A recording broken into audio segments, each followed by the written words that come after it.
Si t'es ici, c'est que t'as déjà entendu parler de Bourdieu, des classes sociales, des structures. Mais devine quoi?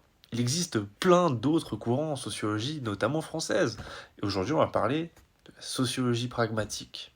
Un courant qui s'intéresse aux situations, aux justifications et à la façon dont les gens font tenir le monde ensemble.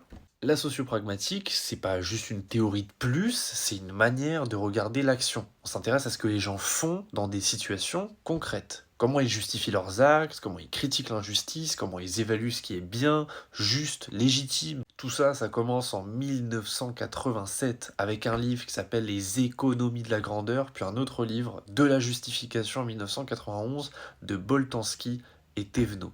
Ils ont une idée super simple, mais en vrai grave puissante. Quand on se dispute, quand on dénonce une injustice, on monte en généralité. On s'appuie sur des principes supérieurs pour dire voilà ce qui est juste. Donc ils identifient 6 mondes ou ordres de grandeur comme le marchand, l'industriel, le civique, le domestique, la renom ou l'inspiration même. Chaque monde a sa logique, ses critères de justice et ses preuves légitimes.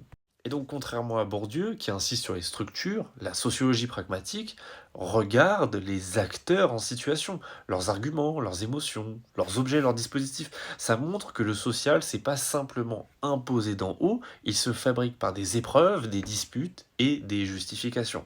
C'est une sociologie située, ouverte et souvent interdisciplinaire, qui dialoguait déjà avec la philosophie, la statistique, l'économie, l'anthropologie, j'en passe. C'est un modèle qui peut t'expliquer, par exemple, pour savoir pourquoi certains arguments passent et d'autres non. Et pour te rendre ça un peu plus clair, on l'utilise souvent pour analyser les scandales publics, les disputes au travail, les débats politiques, les conflits environnementaux ou les injustices ordinaires. Et pour te dire, ça a même servi à faire une critique du capitalisme moderne avec un livre que tu as peut-être entendu parler, c'est Le nouvel esprit du capitalisme de Boltanski et Chapelleau. Au fil du temps, la sociologie pragmatique elle s'est aussi intéressée aux épreuves personnelles, aux situations humiliantes, la fragilité des individus, les violences cachées dans certaines normes. Elle montre que les épreuves, c'est pas juste des tests objectifs, mais des lieux où les personnes peuvent être blessées, fragilisées, défaites. Bref, la sociologie pragmatique, c'est comprendre comment on juge, critique et justifie, et peut-être surtout comment on coordonne nos actions dans un monde plein d'incertitudes.